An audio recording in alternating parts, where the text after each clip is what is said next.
Greetings, citizens of the world. This is an important message from Anonymous.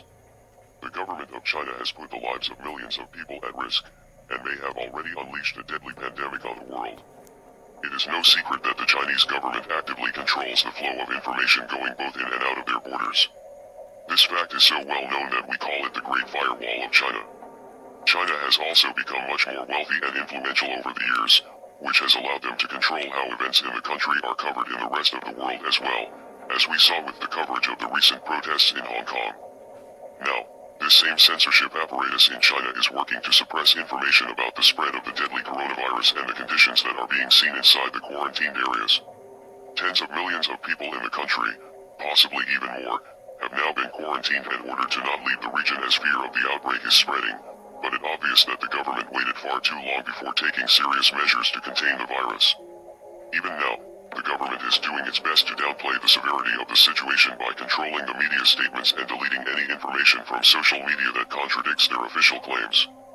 The official numbers from the Chinese government suggest that there have only been a few deaths and a few hundred confirmed cases, but videos and photo footage that have been sent to Anonymous shows a far different situation unfolding within the quarantine zone. Footage taken from the contamination zones shows overcrowded hospitals filled with sick and concerned citizens, and other videos show a significant number of infected people dropping over the street. This is the type of footage that the Chinese government has been desperately trying to wipe from the internet. In fact, some Chinese citizens have even been arrested for spreading information about the virus. This is not unusual behavior for the Chinese government, as a very similar cover-up took place during the SARS outbreak nearly 20 years ago. SARS is also a coronavirus, but the new form seems to be more virulent and deadly, even though official statements have suggested otherwise. There are a variety of different reasons for a cover-up of this nature to take place. Perhaps it could be to prevent panic or avoid internationally imposed sanctions or quarantines, but some researchers have been raising questions about the origin of the illness, and suggesting that it could have escaped from a nearby biolab. Within the past few years, a new biolab tasked with studying the most dangerous pathogens on Earth began operating in Wuhan. The lab was officially working with different strains of coronavirus, as well as other deadly illnesses like Ebola, beginning in 2018.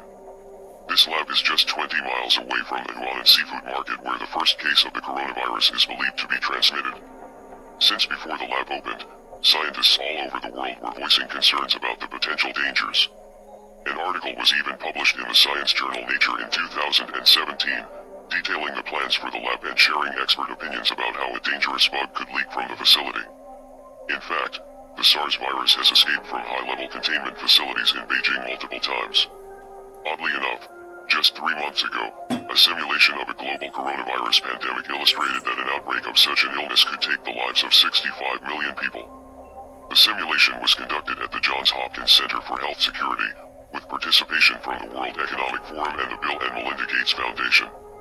It is far too early to tell exactly what is happening at this point, but Anonymous has been receiving tips from all over China about the severity of the outbreak and the cover-up that is taking place behind the scenes. To bring this important news to the world, we must make enough noise to overcome the Great Firewall of China. We are Anonymous. We are Legion. We do not forgive. We do not forget. Expect us.